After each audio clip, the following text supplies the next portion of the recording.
are my consultant, Jamie Matthews, to explain why our next speaker is Mr.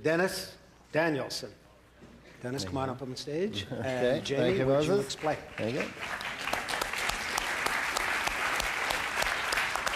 And we have before us one of the world's only experts on the history and human perception of cosmology. Dennis is unlike any English professor that you will ever meet, and we're very fortunate to have him here. He's going to show us that while things are changing dramatically in our perception of the universe physically, scientifically, our perception of the universe based on our own culture and history and how that's evolved over the past few centuries is relevant even today and is going to determine our future on the cosmic scale. It's going to determine our future on the human and societal scale. Thank you very much.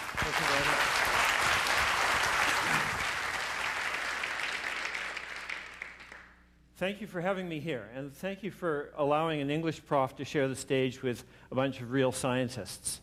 I want to start with a bit of vocabulary. I am an English teacher, and to put myself at ease, I need to begin textually. To get a real insight into things that we can't see, we have to study the way we think, and to do that, we have to look at language. I'm delighted to begin with an element that comes from astronomy but has lodged itself in the English language. A year and a half ago, you may have read in the press, Pluto got demoted. Pluto's not a planet anymore. Now, they haven't actually gone out there and done anything to it. They've simply met in Prague and decided by a majority vote that Pluto is no longer a planet. And the American Dialect Society in January of this year voted this word as the word of the year for 2006 to Pluto. To demote or devalue someone or something has happened to the former planet Pluto. And so I'm going to weave this definition into what I have to say. I want to look a little bit at our historical perspective on where our way of thinking about astronomy comes from. I want to introduce you to some people I'm very fond of, some of my friends. Unfortunately, Rheticus, whom you've never heard of, but which I just wrote a book about, and this is subliminal advertising, on the left, we don't actually know what Rheticus looked like, so you can think of him as the dark matter of astronomical history in terms of his physiognomy. We do know what Copernicus looks like. In fact, we know, by the way, I wore this t-shirt in case my PowerPoint failed. This is the usual image that one sees of Copernicus. The one that you see up here is actually a police photo fit of Copernicus. A year and a half ago, they actually, in Frombork in northern Poland, they actually dug up Copernicus's bones and decided that they wanted to find out what these bones would have looked like when they were inside a living person. And of course, the expertise for this kind of experiment resides in the police department. So they actually got in police experts to look at Copernicus's bones, and police can make anybody look like a suspect. What Copernicus did was to take a pre-existing model of the universe and really just switch two things around, the position of the sun and the position of the earth. So you can see the sun, Sol, there in the middle, and third rock from the sun is Earth, or Terra, with the moon going around. But to understand the greatness of Copernicus's achievement, we have to know what he replaced. This is the pre-Copernican universe. Earth is in the center, with the planets revolving around the Earth. And this diagram is quite nice because it's got an especially dark line around what was conceived to be the sphere of the moon.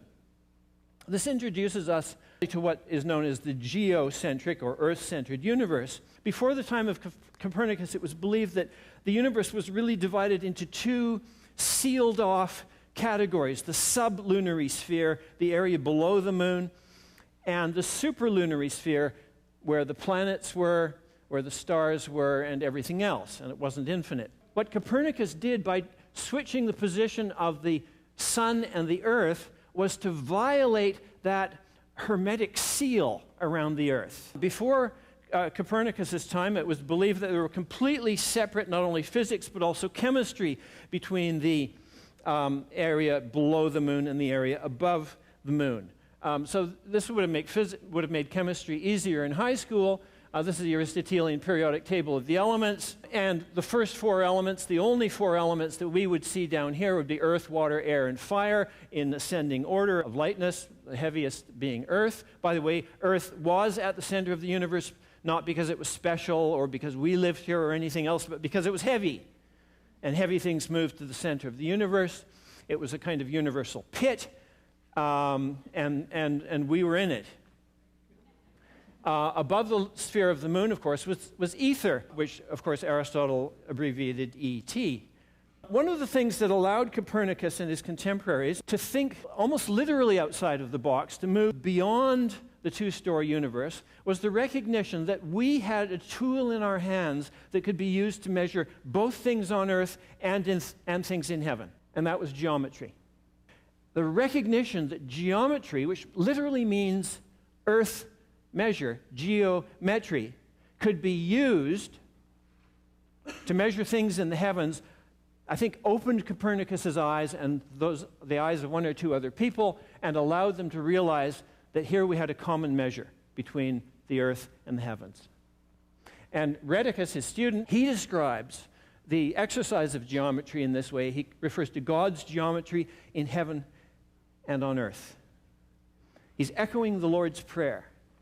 And the astronomers of the 16th and early 17th century actually see geometry as being a characteristic of the way God thinks his thoughts. Kepler says, geometry shines in the mind of God. And if God created the heavens and the earth, why wouldn't he have used the same yardstick for the heavens as for the earth?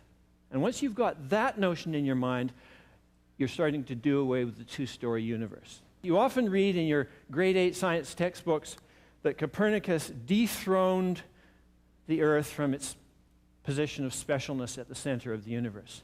In fact, before the time of Copernicus, the center was not seen, as I mentioned a moment ago, as a special place. It was seen as the pits. You could even say something else that rhymes with that.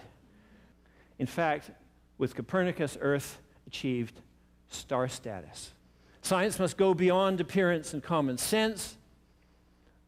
It looks like the sun rises and sets, but science has to go beyond that appearance. The assumption that physical reality may exhibit divine orderliness, artistry, or poetry is scientifically fruitful. Copernicus didn't say, oh, look, the world is orderly, therefore I believe in God.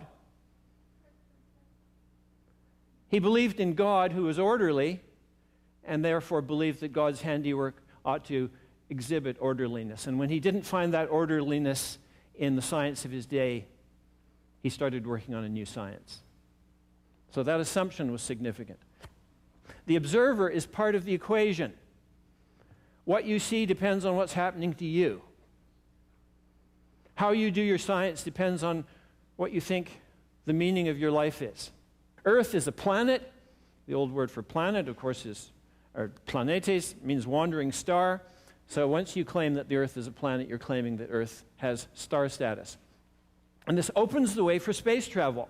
Once you have that hermetic seal taken away from the two-story universe, you have the capacity to imagine going elsewhere in the universe. Everything I've told you so far about Copernicus and his achievements was pre-telescopic.